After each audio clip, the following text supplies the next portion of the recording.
Hello friends, comment ça va? Welcome to Cajun Charles, your place for Cajun cooking and a little storytelling. My name is Charles Verrett, and I'm the oldest son of Burke and Mary Verrett. Burke and Mary were born in Mamou, Louisiana, a little town in Evangeline Parish, as was I in 1958. Burke is the son of Valcour and Stephanie, lovingly known as Fanny, Verrett.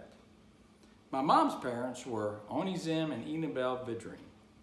I graduated from Westlake High School in 1976, and I'm proud to be a Westlake Ram.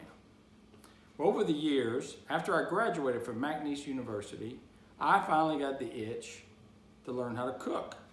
And I can remember the first time after I moved away from home, after graduating from college, I wanted to cook chicken sauce piquant. So I called my mom and asked her, "Mom, I've got the envie, the want. I need some chicken sauce piquant." She said, "Man, son, just come on over and I'll make you some." I said, "No, Mom, I want to cook it myself." Oh. So she told me over the phone how to make it, and I made chicken sauce piquant for myself for the first time, and have continued learning from my mom and dad how to cook Cajun. And so in this video, that's what we're going to talk about.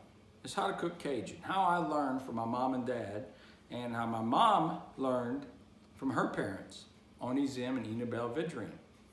And my dad, he learned from his brothers and his brother-in-laws going hunting, fishing, and over the years, he got better and better, and my mom got better and better, and they've passed along their cooking secrets to me and all my siblings. So this channel is going to be dedicated to Cajun cooking, and also I'm going to throw in a few little Cajun stories about my family and things I've heard over the years. And speaking of a Cajun story, I think I'm going to tell you one right now. There was Clarence and Boudreaux. Clarence and Boudreaux grew up in St. Martin Parish, in St. Martinville. And they didn't like each other from the time they were little boys in grade school, all the way up through high school and as adults. And as luck would have it, they each had a house on each side of Bayou Teche. But there was no bridges across Bayou Teche. So all they could do is yell at each other, cuss, and threaten to come over and beat each other up from across the bayou and through all the trees. Well, one day, as luck would have it, Boudreaux met Marie, and they got married. And now Marie had to hear all these stories about how much Boudreaux hated Clarence. If he could ever get over there, and he was going to just take care of Clarence once and for all. So one day, Marie comes home from buying groceries, and she gets to Boudreaux and tells him, "Boudreaux, you know that oil company Exxon?" "Yeah." "Well, they're going to build a bridge across Bayou Teche."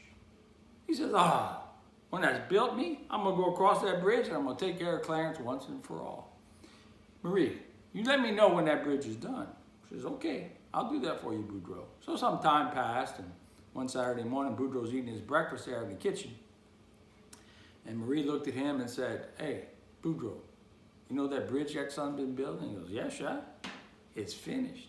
"Oh, Shy," he said, "when I finish my breakfast, I'm going to go down the side of that bayou and I'm going to take care of business with Clarence."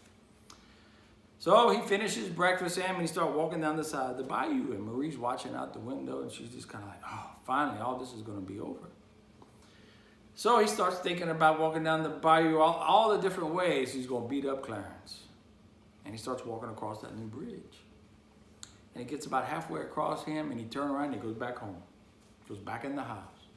He goes back in there in the kitchen. He's got his head down on the table, and he's just moaning and groaning.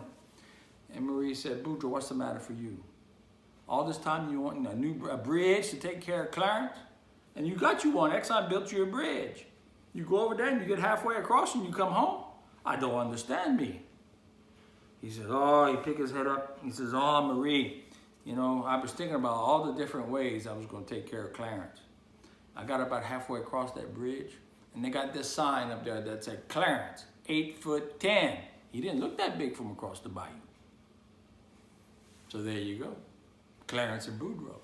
But I got one little bit more story to add to that little story. At one time, I had a business where I had this little girl working for me. She's a hostess. And when she had her 21st birthday, we had a big party at my house. And she asked me if I would tell the story of Clarence and Boudreaux to her friends. I said, "Man, sure." So I go through the whole thing. I tell her about Clarence and Boudreaux.